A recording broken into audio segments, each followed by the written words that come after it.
Welcome back, guys. In this lesson we're going to talk about logo design. As a designer, you will see the need to design logos for brands. Logo is the face of your brand, a symbol that represents your values. In this lesson we're going to talk about the importance of logos. We're going to talk about properties of logo design. We're going to talk about logo design process. We're going to talk about color and typography, how important they are to logo design. Let's dive in to it straight up. So we are going to talk about the importance of logo. The importance of logos are essential because they are the quickest way to communicate a brand's message. Think of them as a visual shortcut to your business identity. For example, the Apple logo instantly conveys simplicity and innovation. You have an idea that this is a tech logo and it speaks about a tech company. A well-designed logo can make a lasting impression. Properties of logo design. We are going to talk about the properties of logo design. We are going to talk about creating a successful logo, how it involves several key properties like your smart properties. You've heard of smart before: simplicity, measurable, and accurate, and relevance. You've heard of that. Timeless. Now we're going to talk about simplicity. You have to keep it simple. A cluttered logo can confuse the message and is less memorable, so your logo has to be very simple. A very simple logo makes a whole lot of sense. We have memorability. A great logo should be easy to remember, like Nike's logo. Once you see that mark, you know that this is Nike logo. And we have the relevance. Logo should connect with the brand's core values and mission. It has to be relevant to the brand you are working on. We have versatility. It should look good across various mediums and sizes. This is where measurability comes in. It should look good. You should be able to resize them from business cards to billboards.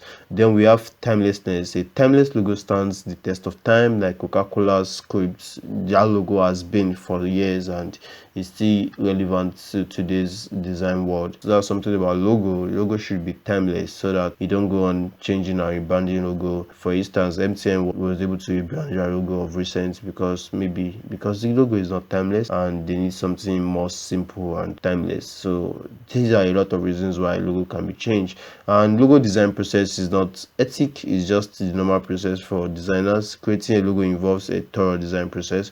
The first process is research. You have to research about the industry, competitors, and target audience you're working on. So these are research concepts. And we have the conceptualization, is where you generate ideas and concepts based on your research. Then you start by generating ideas and concepts based on your research. Then we have sketching. Sketching starts with pencil and paper. You can sketch off concepts on your paper, on a plain paper, on an A4 paper.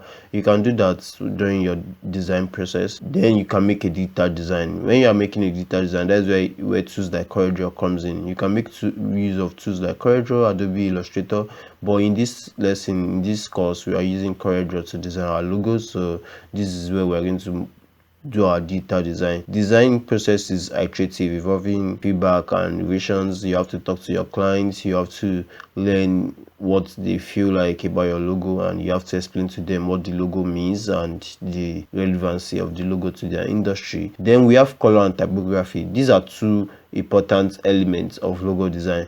Color and typography are so crucial in logo design that colors evoke emotions and can influence how people perceive your brand.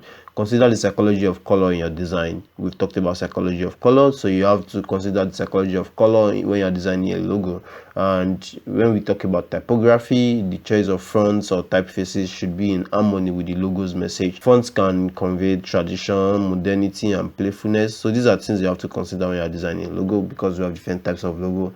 But there are some that you have to use typography to design them, and there are some that you just have to craft out your own symbol or icons to design them. This is why color and typography are so important in logo design. And right now, a logo is more than just an image that you see. It's a powerful tool for brand recognition and identity. A well-designed logo is a crucial asset for any business. Once you have a good logo, it makes a whole lot of sense. It's good for marketing, it's good for everyone. So if you're starting a new business or looking to refresh your brand, they can always come to you.